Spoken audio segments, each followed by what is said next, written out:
everybody. Today I'm talking about the lunar eclipse in Taurus on 18th, 19th, depending on where you are, of November 2021. And, lunar eclipse always very emotional. They can affect individually if you are exactly plugging into it, or all of us. So let us explore.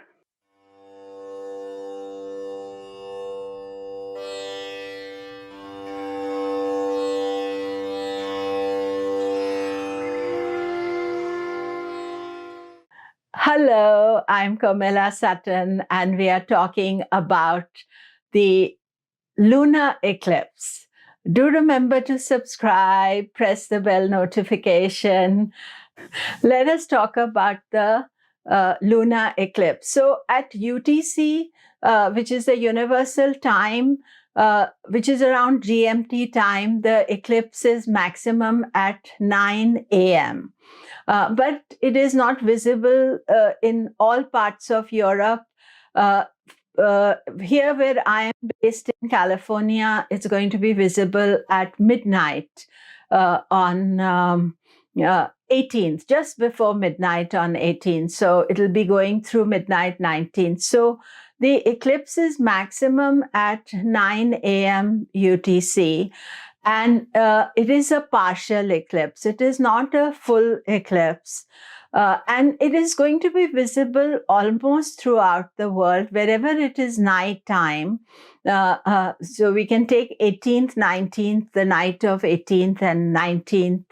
And it is, I think, only certain parts of Africa are excluded, and some parts of Europe. Otherwise, both the Americas, you can see it in parts of Europe, you can see it in parts of India. Not all India is visible. Asia, China, Japan, Australia, New Zealand. So it is quite global. So it is a Rahu eclipse. It is, very emotional. I personally feel quite, vulnerable, emotional. And of course, I know that these are eclipse dates, so always keep that into account, that this is an eclipse day. And so how you feel is very important. And most of us can feel unsettled, a little bit emotional, whether it's visible or not. So we should keep that date in the diary. Don't do any highly pressurized things. It is really not a good day to start something new. If things have already happened, it is fine. But to start a new project during the eclipse day, or get married on the eclipse day, is not a good energy. Secondly, what is happening is that this is a eclipse season, as I call. There's going to be a solar eclipse after the lunar eclipse. And generally, when the lunar eclipse comes first, that is regarded as more complex. Because why? I feel the reason is that our emotions are in a heightened state.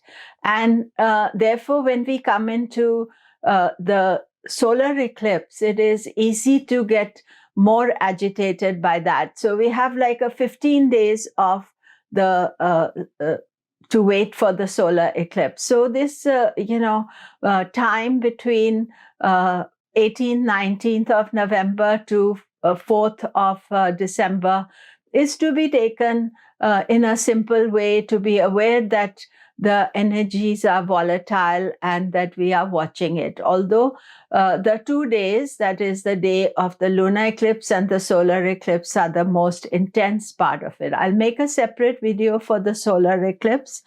So 18th, I would say, is more powerful as a day where you feel disturbed energy. And then by the time 19th is there, some of it has moved on. But we are just aware that there is the solar eclipse to follow.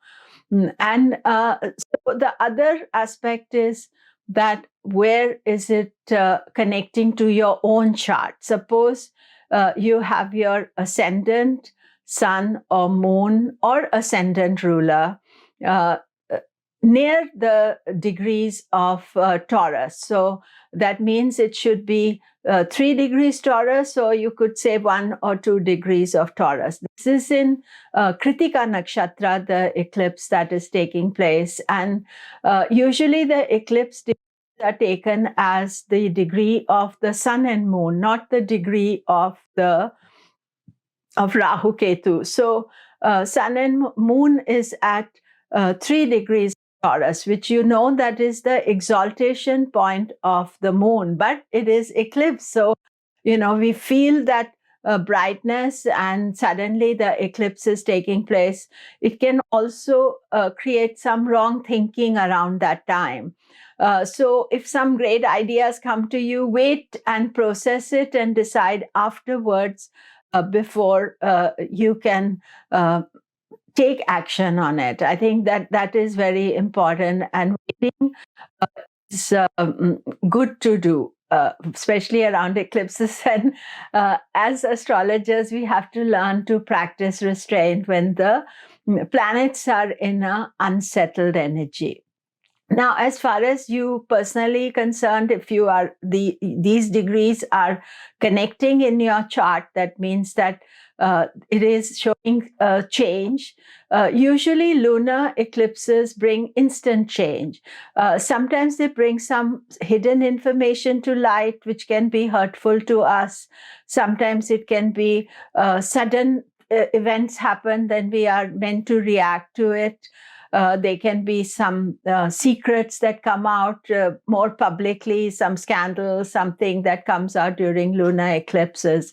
Lunar eclipses has not the longevity as the solar eclipse. So it is quite instant. This is a partial eclipse, so we can think that things will be less potent during this time. And but I personally find that when an eclipse is an eclipse, and therefore some disturbed energy is there. So how does the lunar eclipse affect you? Study it from your ascendant and from your moon sign.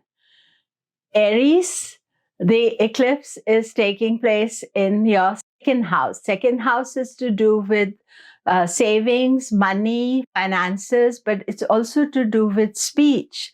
So be careful what you say. And, those things may be some impulsive slip of the tongue can cause problems for you.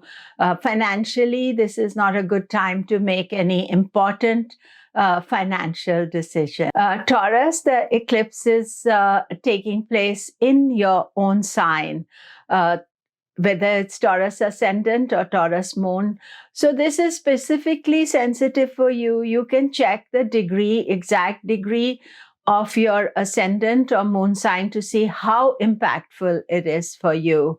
But it is definitely self. You're changing. You want something different.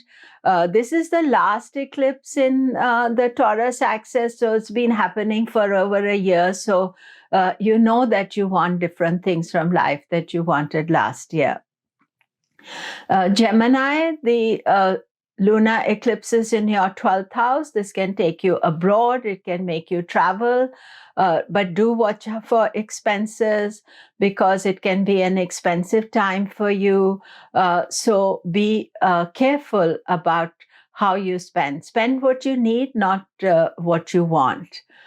Cancer, of course, a lunar eclipse, always it's about you because you are ruled by the moon. And this eclipse is in your 11th house of earnings. And it is, be careful about earnings. This is not a time to discuss any future earnings, or if some scheme comes for profitability that is too good to be true, then it is.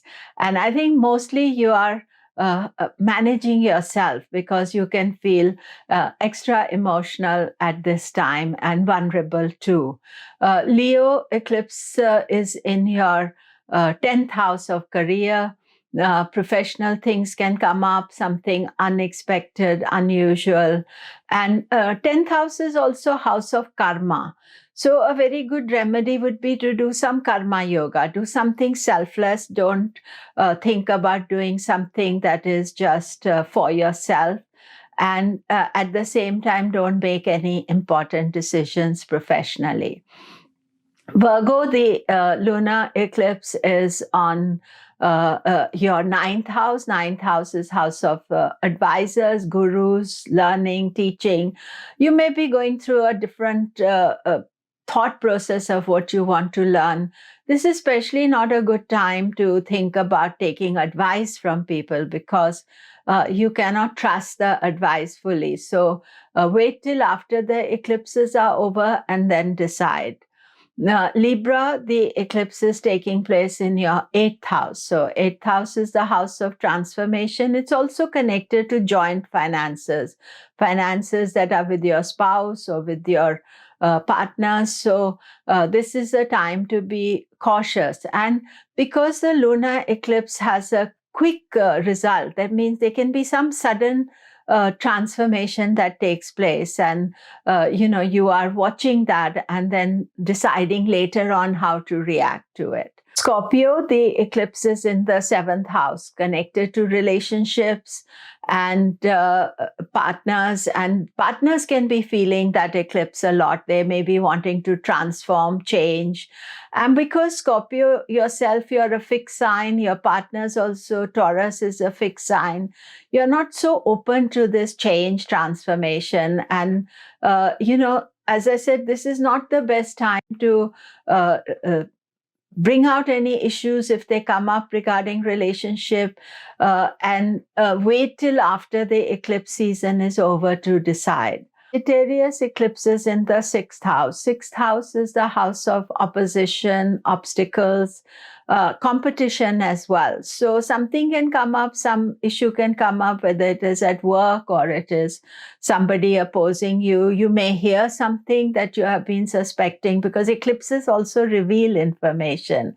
But how you're going to react, I would say, think about it, take your time, don't be in a rush. Capricorn, the eclipse is in your fifth house. Fifth house is the house of children, creativity, ideas. The eclipses can bring a lot of great ideas, but they're not times to act upon them. And sometimes it can also bring anxiety about your ideas or unnecessary worry. So watch for that. And if some ideas come, note them down and think, okay, I will think about them later, how good they are, what other things I can do. Children can be, going through a complex time as well, because the eclipse is in the area of children. Aquarius, eclipses in the fourth house. This can bring travel, sudden change. You may think about where are you going to live. It can be some sudden change. These eclipses have been happening last year, and then we had a solar eclipse in June. So it's not necessary that this has come right now, but now it can become urgent. Again, don't be in a rush to do anything. It's a process. Nothing really happens on the eclipse day in the sense for us to take action on the eclipse day. Pisces eclipses in the third house of self-effort, ideas. It can also be connected to how you meet with other people. Be cautious with your dealings with others, and if you feel unsettled, then best to keep your distance as well. So that is it for today. I think what is important to know is that the lunar eclipse has a quick turnaround. So therefore, whatever it's going to tell you, it will tell you within the month. So usually information comes around that time, and also for you to protect yourself, because it is a very emotional and sensitive time. Thank you. All the best. Do remember to subscribe.